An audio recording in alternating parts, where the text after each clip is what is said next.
if I actually manage to time this plane right. You should have the J6K1 by the time you see this video, so I hope this might help you out a little bit in how to fly it. Today I will be flying with Adam. He's in the background, he will pop up on the right hand side soon enough. There he is. I didn't get the best kind of footage for this thing, but we got both 4 kills this game and we made 1 crash. So let's say 9 kills divided. But I do know what is wrong with this plane, I do know how to fly it in a certain way.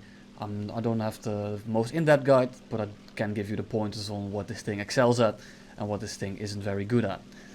To start off, it's actually pretty fast. It goes about 595 in a straight line on the deck.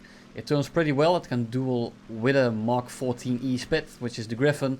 And the Griffin will win by a slight margin, but it's not too big. And when you can dogfight Mark 22s, which is 6.3, so it's a bit higher BR than you, you can actually get away with those. So it's a bit in between the Mark 14E and the Mark 22 Spitfire.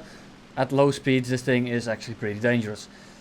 It climbs really well, it has very good retention at lower speeds. So at low speed be careful of this thing, but when you start going over 550, when you start going over 600 even, this thing becomes a bit of a problem. It compresses really badly, the rudder basically disappears, your roll goes into nothing. You have to imagine that you're going to be fighting jets in this thing. You're going to be fighting stuff like the P-51H, the Mark 24 Spits, A2Ds, and you might say that you just said that you can dogfight the Mark 24 and the Mark 22, which is correct. The only problem with that is they're not going to dogfight you, they're going to boom and zoom you, and this thing compresses so badly that they can very easily boom and zoom you, get on your 6 on a very advantageous position, and then you're not going to win the duel anymore. The winning the duel requirement is basically going into a head-on with the same energy states, and then yes, you will be able to beat it. But if that Mark 24 is above you, and he will be above you, he's gonna boom and zoom you, he's gonna sit on your ass, and you're not gonna get rid of it. Because this thing just doesn't roll at all. And I think the moment that people realize how to counter this thing, that it becomes a very easy target. Because you know it's 6.0 and you can't go faster than 550, 600, which is quite a detriment. Other than that, this thing is actually pretty solid. The guns don't hit too hard all of the time. They're pretty inconsistent in my experience, but they work to a degree. I'm running universal if you care about that kind of thing. I could probably tone my convergence down a little bit. It's on 600 right now as I run with basically every plane. But I'm really noticing at lower distances that the guns don't really do an awful lot. At medium distances they do, but then obviously I'm converging all 6 rounds as well as the MGs into one spot, so it does a lot more damage. The problem with it is when you put everything at low distances, you can't really shoot at long range, and you have so much ammo. I have this feeling that it's very advantageous to have that long convergence, just so that you can actually spray at people. I have more examples of that down this video as well. But yeah, this thing, it favors being slow, and being slow at 6.0 is definitely not meta. Of course, it's still pretty decently fast. The actual elevator doesn't really compress that much, so it's totally usable. It's just that roll rate, and the rudder as well. It just makes it very hard to go defensive, and it makes it very hard to actually shoot him after he does overshoot, because you can't really trim your plane on target. So keep all of these things in mind. If you want to keep this thing slow, it's good. And now we want to talk about high altitude, where the IAS is a lot lower, where this thing compresses a lot less, and when you get the third supercharger gear above 6,000 meters, it's actually pretty solid. Up there is really good, but of course 6 kilometer plus fights don't really happen all that often unless you're fighting B-29s that are sitting at 10 kilometers, of which I've seen plenty in this thing. So do I think this thing should be 6.0? Yes and no. It suffers a bit of that P38K syndrome, where it has the power, it has the ability to fight people, but the airframe just doesn't let it. So I'm a bit torn between 5.7 and 6.0 at the moment. It's probably fine at 6.0, but it really shouldn't fight jets, especially the F-80s, which can easily outturn you at high speed. They easily roll with you, and it can spray you all day with those M250 cals, because it does have 1600 rounds, 1800 rounds even. So they can spray at you forever, and this plane really dislikes getting hit by 50 cals. I got hit twice by 50 cals, I got set on fire twice. I saw Adam get hit by it once, and he got set on fire as well. I've seen My Goes Boom get hit by it, he got set on fire in one shot. I've seen everyone get hit once in this thing, and everyone just straight up dies. So this thing doesn't really like damage, and pair that with the actual inability to go defensive at high speed, that's not a very good recipe for success. I was flying it with Razor though in a duel. I was dueling him in the Mark 14 and the Mark 22. And with Hispanos this thing tanked a lot of rounds. But you know, that might just be the Hispano inconsistency. One time he'd one-shot me and the other time he'd hit me with about 150 shells. And my whole plane would be black, but I would still be flying. So take it with a little bit of salt. You probably already accumulated enough salt as it is in this game, so a little bit extra won't hurt you. And of course, keep some things in mind. That people don't know how to fight this thing yet, since people aren't flying this thing yet. So, you know, it's all a bit speculation at this point. I'm not too sure how it's going to work out. Because right now I do think that it's going to get curbed by P-51Hs, but we'll have to see. I do think that it's a very good addition to the Japanese Air Force, mostly because it's one of those planes that's good at high altitude, it's relatively fast, it can hold its own somewhat in a dogfight. So I think it's going to be a very good support fighter, especially with the guns, if they're going to be a bit better in the future. Maybe just my aim, maybe just my convergence. But I think that this is a very good addition to the Japanese tree. I'm just kind of sad that it isn't in the tech tree. I think the plane is not going to change anytime soon. Maybe the BR is going to change. If it goes to 5.7, this thing will be a very decent pick. It will still not be the best, but it's going to be decent. And decent is more than enough for a 6.0 premium that you get for free by just grinding a few tasks. So I think it's worth it. It's not a waste of your time. It wasn't a waste of your time. I haven't actually checked the ordnance, so I'm going to do that right now. So you either have two 50 kilogram bombs or you either have 4 50 kilogram bombs. So for ground RB, you only kind of get 1 or 2 good drops. But for an anti-air fighter in ground RB, this thing is actually pretty solid. It has a lot of ammo. It doesn't consume any fuel whatsoever, and it's good at low speed. So you either want to fly this thing in ground RB or at medium to high alt. At low altitude, this thing is very easy to make compress and just boom and zoom forever. And that's basically it for the rundown. I'm just going to cut into some clips. We're just going to kill that B-29. And then a J21 is going to crash trying to run from us, so that's not very interesting at all. So I will just show you some clips and actually commentate on what I'm doing, instead of me doing this kind of summarizing thing in the background, where the gameplay is actually kind of filler. So I'll see you right there. So here we are, just an example for killing the F-80s.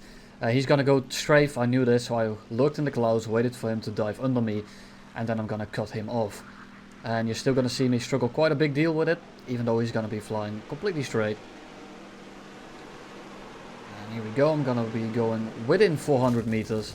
I get a hit on him, he starts to roll a little bit. And most of the rolling you see me do is actually not me, and there you can see the rudder not doing anything. And now I'm not touching my ailerons. And look at it float. It banks really slowly, left and right. And I'm not sure why it does that. Maybe just the high speed of this plane that it doesn't like that. Here we have a J21R. Not the best jet in the world, but I have a lot of energy over him. I'm not gonna go head on. I'm just gonna be pitching up, going back down, but I'm already going 400.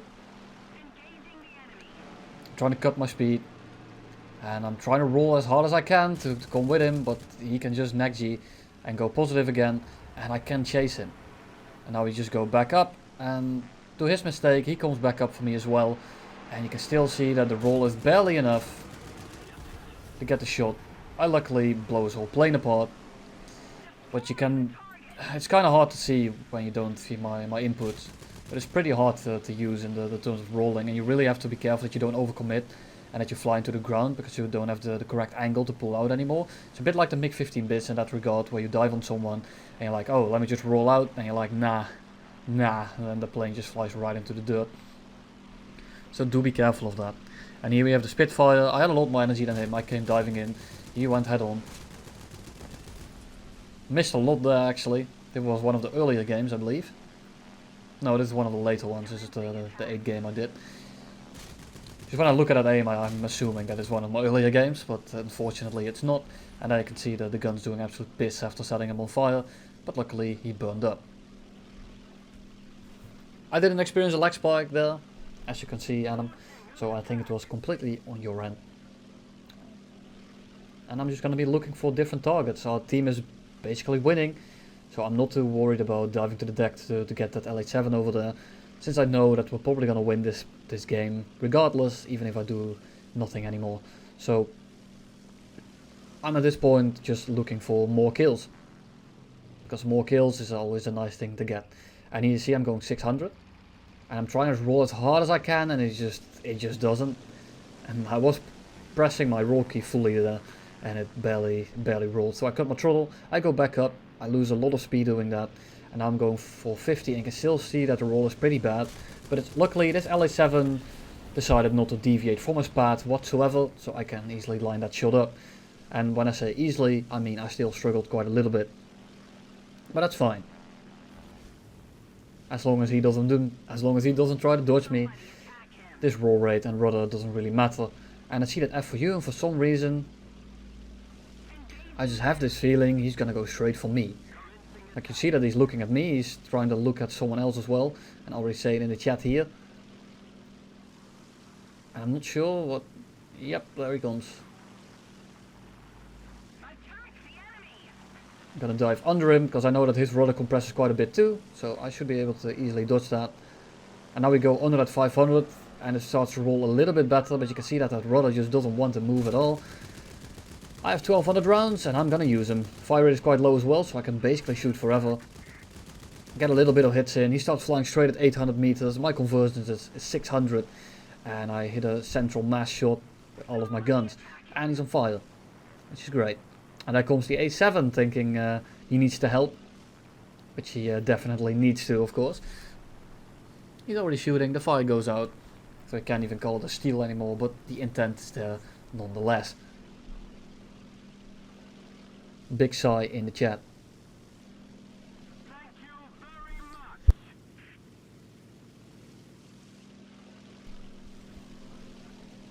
And now I'm just gonna be looking for the last players. Here's the Spitfire. There's two Spitfires here. One is a Mark 16, the clipped wing Merlin engine. I thought the Spitfire is breaking off, or the A7F is breaking off, so that's nice. So I wanted to see if I can actually reverse him on this thing. At this point I didn't really have any trust in it. I felt like this plane is a lot worse than a Spitfire.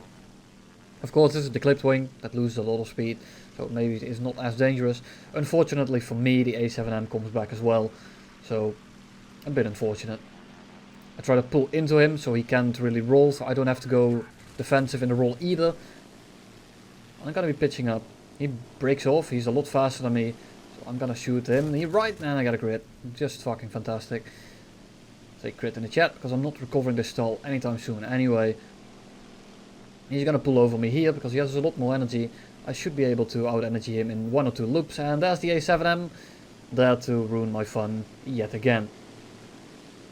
But I was able to go up there.